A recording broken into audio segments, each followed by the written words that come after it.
എല്ലാവർക്കും MEL&MEL കിച്ചൻ്റെ പുതിയൊരു വീഡിയോയിലേക്ക് സ്വാഗതം.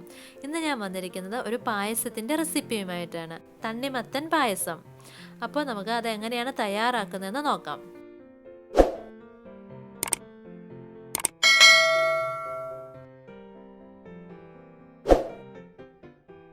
അതിനായി ഏകദേശം 4 കിലോ വരുന്ന തണ്ണിമത്തൻ്റെ പകുതിയാണ് ഞാൻ എടുത്തിരിക്കുന്നത്.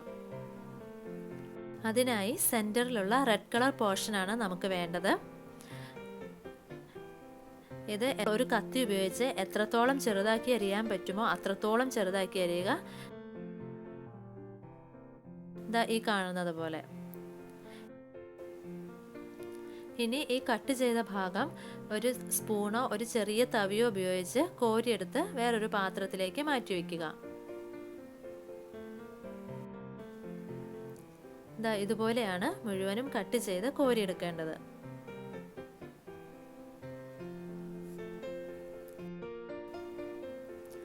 ഇതിൻ്റെ വൈറ്റ് പോർഷൻ നമ്മൾ യൂസ് ചെയ്യുന്നില്ല, എന്ന് വെച്ചാൽ അത് കളയണ്ട കേട്ടോ. അത് നമുക്ക് തോരൻ കറി വെക്കാൻ വേണ്ടി ഉപയോഗിക്കാം. തോരൻ കറി എങ്ങനെയാണ് തയ്യാറാക്കുന്നതെന്നുള്ള വീഡിയോ ഞാൻ ഇതിനു മുമ്പ് ചെയ്തിട്ടുണ്ട്. അപ്പോൾ അത് കാണാത്തവർക്ക് വേണ്ടി ഞാൻ അതിൻ്റെ ലിങ്ക് ഡിസ്ക്രിപ്ഷൻ ബോക്സിലും മേലെ ഐ ബട്ടണിലും ഇട്ടിരിക്കാം. അപ്പോൾ ആ വീഡിയോ കാണാത്തവർ അതും കൂടെ കാണുക. അപ്പോൾ നമ്മുടെ തണ്ണിമത്തൻ കട്ട് ചെയ്ത് ഒരു ബൗളിലേക്ക് മാറ്റിയിട്ടുണ്ട്. ഇനി ഇതിൽ വലിയ പീസുകൾ ഉണ്ടെങ്കിൽ ഈ സ്പൂൺ ഉപയോഗിച്ച് തന്നെ ഒന്ന് ചെറുതാക്കി കൊടുക്കുക. ഇതാ ഈ കാണുന്നത് പോലെ. അതിനുശേഷം അതിൻ്റെ ഉള്ളിലുള്ള സീഡ്സ് ഒന്ന് സെപ്പറേറ്റ് ചെയ്തെടുക്കണം.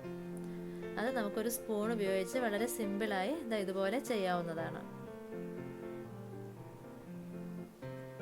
കണ്ടോ, ഇതുപോലെ സീഡ്സ് എല്ലാം സെപ്പറേറ്റ് ചെയ്തെടുക്കുക.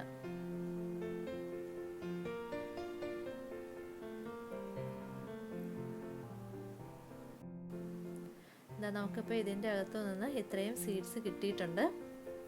ഇപ്പോൾ നമ്മുടെ തണ്ണിമത്തൻ സീഡ്സ് ഇല്ലാതെ റെഡിയാക്കി വെച്ചിട്ടുണ്ട്. ഇനി നമുക്കിതൊന്ന് വേവിച്ചെടുക്കണം. അതിനു വേണ്ടി ഞാനൊരു പാൻ എടുത്ത് വെച്ചിട്ടുണ്ട്. അതിലേക്ക് 1 ടേബിൾ സ്പൂൺ നെയ്യ് ഒഴിച്ചു കൊടുത്തിട്ടുണ്ട്.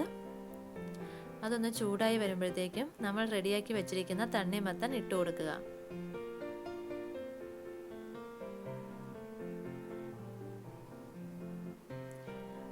ജസ്റ്റ് ഒന്ന് ഇളക്കി കൊടുക്കുക. അതിനുശേഷം ആവശ്യത്തിനുള്ള പഞ്ചസാര ഇട്ട് കൊടുക്കുക. ഞാനിവിടെ 4 ടേബിൾ സ്പൂൺ പഞ്ചസാരയാണ് എടുത്തിരിക്കുന്നത്. തണ്ണിമത്തൻ്റെ മധുരം അനുസരിച്ച് പഞ്ചസാര കൂട്ടുകയോ കുറയ്ക്കുകയോ ചെയ്യാം. ഇതിപ്പം നന്നായിട്ട് തിളച്ചിട്ടുണ്ട്. ഇനി നമുക്കിതിലെ വെള്ളം വറ്റിച്ചെടുക്കണം. അതിന് ഏകദേശം ഒരു 10 മിനിറ്റ് എടുക്കും. ഈ കാണുന്ന ഒരു പരുവത്തിൽ വേണം വെള്ളം വറ്റിച്ചെടുക്കാൻ. ഇനി നമുക്ക് ഇത് മാറ്റി വയ്ക്കാം. ഇനി ഞാൻ പായസം തയ്യാറാക്കുന്നതിനുള്ള പാത്രം എടുത്തു വെച്ചിട്ടുണ്ട്. അതിലേക്ക് 1 ലിറ്റർ പാല് ഒഴിച്ചു കൊടുക്കുക. ഇതിലേക്ക് ഞാൻ പാലിന് വേണ്ടിയുള്ള 4 ടേബിൾ സ്പൂൺ പഞ്ചസാര ആഡ് ചെയ്യുന്നുണ്ട്. കൂടുതൽ മധുരം ആവശ്യമില്ലാത്തവർക്ക് അല്പം കുറയ്ക്കാം. ഇനി ഇതിലേക്ക് നല്ല ഒരു ഫ്ലേവറിന് വേണ്ടി അല്പം ഏലക്ക പൊടിച്ചത് ആഡ് ചെയ്യുക. നന്നായിട്ടൊന്ന് ഇളക്കി കൊടുക്കുക. ഇനി പാലൊന്ന് തിളക്കട്ടെ. പാല് തിളച്ച് 2 മിനിറ്റിന് ശേഷം അതിലേക്ക് 2 ടേബിൾ സ്പൂൺ മിൽക്ക്മെയ്ഡ് ചേർത്ത് കൊടുക്കുക. ഇനി മിൽക്ക്മെയ്ഡ് ഇല്ല എന്നുണ്ടെങ്കിൽ 2 ടേബിൾ സ്പൂൺ പാൽപ്പൊടി ചേർത്താലും മതി. ഇനി ഒന്ന് ഇളക്കി കൊടുക്കുക. വീണ്ടും ഒരു 2 മിനിറ്റിന് ശേഷം അതിലേക്ക് നമ്മൾ വറ്റിച്ച് റെഡിയാക്കി വെച്ചിരിക്കുന്ന തണ്ണിമത്തൻ ആഡ് ചെയ്യുക.